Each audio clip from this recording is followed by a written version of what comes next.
السلام علیکم ورحمۃ اللہ وبرکاتہ۔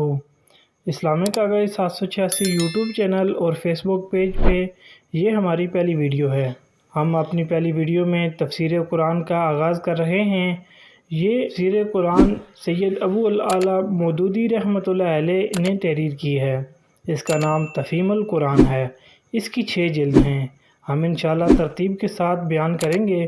آپ سے گزارش ہے کہ ہماری ویڈیو کو پورا دیکھیں، تمام مسلمانوں کو شیئر کر دیں تاکہ ہر مسلمان کو قرآن سمجھنے کا موقع ملے اور یہ آپ کے لیے بھی اور میرے لیے بھی صدقہ جاریہ بنے۔ چلتے ہیں آج کے موضوع کی طرف۔ یہ ہے دباچہ قرآن۔ بسم اللہ الرحمن الرحیم۔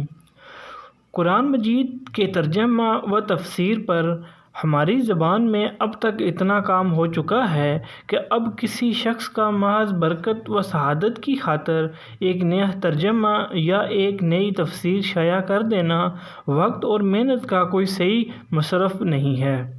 اس راہ میں مزید کوشش اگر معقول ہو سکتی ہے تو صرف اس صورت میں جب کہ آدمی کسی ایسی قصر کو پورا کر رہا ہو جو سابق مترجمین و مفسرین کے کام میں رہ گئی ہو، یا طالبین قرآن کی کسی ایسی ضرورت کو پورا کرے جو پہلے ترجم و تفسیر سے پوری نہ ہوتی ہو۔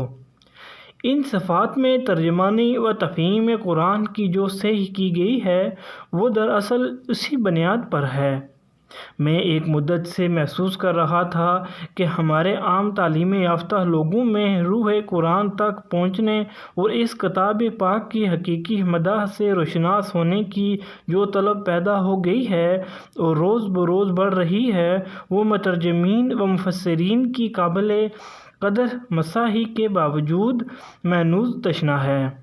اس کے ساتھ میں یہ احساس بھی اپنے اندر پا رہا تھا کہ اس تشنگی کو بجھانے کے لیے کچھ نہ کچھ خدمت میں بھی کر سکتا ہوں۔ انہی دونوں احساسات نے مجھے اس کوشش پر مجبور کیا جس کے ثمرات ہدیہ ناظرین کیے جا رہے ہیں۔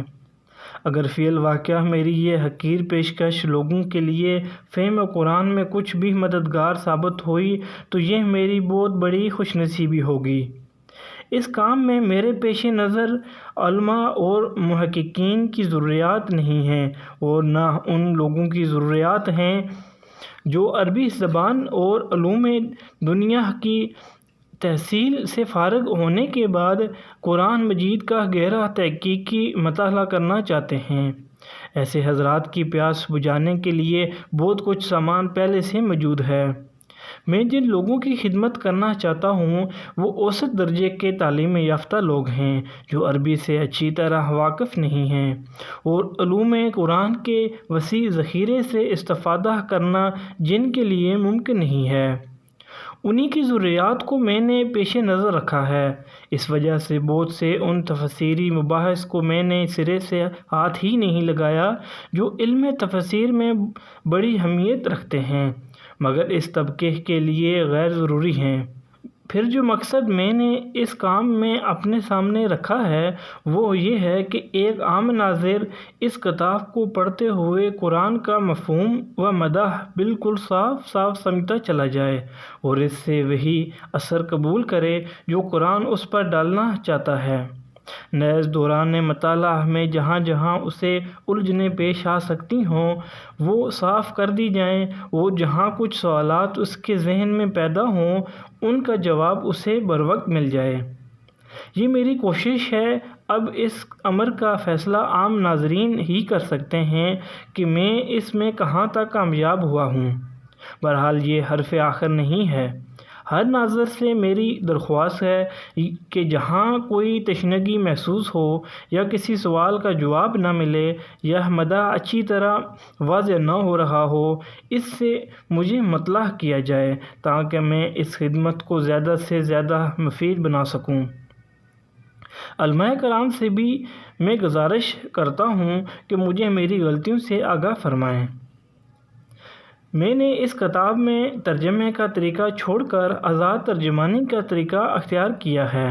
اس کی وجہ یہ نہیں ہے کہ میں پابندی لفظ کے ساتھ قرآن مجید کا ترجمہ کرنے کو غلط سمجھتا ہوں، بلکہ اس کی اصل وجہ یہ ہے کہ جہاں تک ترجمہ قرآن کا تعلق ہے، یہ خدمت اس سے پہلے متعدد بزرگ بہترین طریقہ پر انجام دے چکے ہیں، اور اس راہ میں اب کسی مزید کوشش کی ضرورت باقی نہیں رہی ہے۔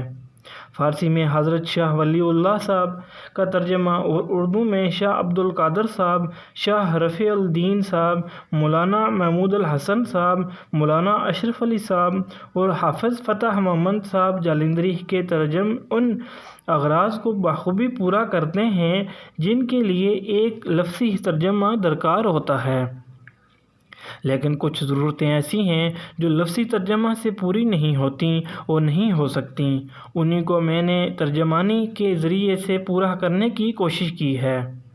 لفظی ترجمے کا اصل فائدہ یہ ہے کہ آدمی کو قرآن کے ہر لفظ کا مطلب معلوم ہو جاتا ہے، ہر آیت کے نیچے اس کا ترجمہ پڑھ کر جان لیتا ہے کہ اس آیت میں یہ کچھ فرمایا گیا ہے۔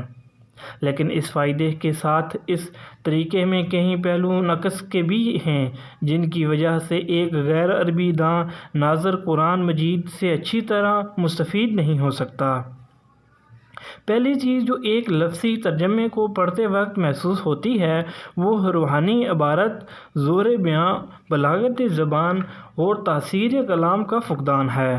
قرآن کی سطروں کے نیچے آدمی کو ایک ایسی بے جان عبارت ملتی ہے جسے پڑھ کر نہ اس کی روح وجد میں آتی ہے، نہ اس کے رونگٹے کھڑے ہوتے ہیں، نہ اس کی آنکھوں سے آنسو جاری ہوتے ہیں، نہ اس کے جذبات میں کوئی طوفان برپا ہوتا ہے، نہ اسے یہ محسوس ہوتا ہے کہ کوئی چیز عقل و فکر کو تسخیر کرتی ہوئی قلب و جگر تک اترتی چلی جا رہی ہے۔ اس طرح کا کوئی تاثر رونما ہونا تو درکنار، ترجمے کو پڑھتے وقت تو بس اوقات آدمی یہ سوچتا رہ جاتا ہے کہ کیا واقعی یہ وہ کلام ہے جس کی نظیر لانے کے لیے دنیا بھر کو چیلنج دیا گیا تھا۔ اس کی وجہ یہ ہے کہ لفظی ترجمے کی چھلنی صرف دعا کے خشک اجزاء ہی کو اپنے اندر سے گزرنے دیتی ہے، رہی ادب کی وہ تیز و تند اسپرٹ جو قرآن کی اصل عبارت میں بھری ہوئی ہے، اس کا کوئی حصہ ترجمے میں شامل نہیں ہونے پاتا، وہ اس چھلنی کے اوپر ہی سے اڑ جاتی ہے۔ حالانکہ قرآن کی تاثیر میں اس کی پاکیزہ تعلیم اور اس کے اعلی قدر مضامین کا جتنا حصہ ہے، اس کے ادب کا حصہ بھی اس سے کچھ کم نہیں ہے۔ یہی تو وہ چیز ہے جو سنگ دل سے سنگ دل آدمی کا دل بھی پگھلا دیتی تھی، جس نے بجلی کے کڑکے کی طرح عرب کی ساری زمین ہلا دی تھی، جس کی قوت تاثیر کا لوہا اس کے شدید ترین مخالفین تک مانتے تھے۔ وہ ڈرتے تھے کہ یہ جادو اثر کلام جو سنے گا وہ بالآخر نقد دل ہار بیٹھے گا۔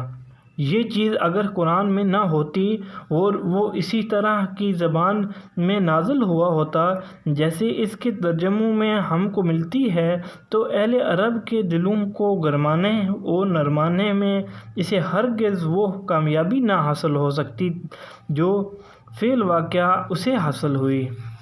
لفظی ترجموں سے تباہ کے پوری طرح متاثر نہ ہو سکنے کی ایک وجہ یہ بھی ہے ترجمے بالعموم بین السطور درج کیے جاتے ہیں یا نئے طرز کے مطابق صفحے کے دو حصوں میں تقسیم کر کے ایک طرف کلام اللہ اور دوسری طرف ترجمہ لکھا جاتا ہے۔ یہ طریقہ اس غرض کے لیے تو عین مناسب ہے جس کی خاطر آدمی لفظی ترجمہ پڑھتا ہے، کیوں نہ کہ اس طرح ہر لفظ اور ہر آیت کے مقابلے میں اس کا ترجمہ ملتا جاتا ہے۔ لیکن اس کا نقصان یہ ہے ایک آدمی جس طرح دوسری کتابوں کو پڑھتا اور ان سے اثر قبول کرتا ہے، اس طرح وہ ترجمہ قرآن کو نہ تو مسلسل پڑھ سکتا ہے اور نہ اس سے اثر قبول کر سکتا ہے، کیوں نہ کہ بار بار ایک اجنبی زبان کی عبارت اس کے مطالعہ کی راہ میں حائل ہوتی رہتی ہے۔ انگریزی ترجموں میں اس سے بھی زیادہ بے اثری پیدا کرنے کا ایک سبب یہ ہے کہ بابل کے ترجمے کی پیروی میں قرآن کی ہر آیت کا ترجمہ الگ الگ نمبروار درج کیا جاتا ہے۔ آپ کسی بہتر سے بہتر مضمون کو لے کر ذرا اس کے فکرے کو الگ کر دیجئے اور اوپر نیچے نمبر وار لکھ کر اسے پڑھیں۔ آپ کو خود محسوس ہو جائے گا کہ مربوط اور مسلسل عبارت سے جو اثر آپ کے ذہن پر پڑتا تھا اس سے آدھا اثر بھی ان جدا جدا فکروں کے پڑھنے سے نہیں پڑتا۔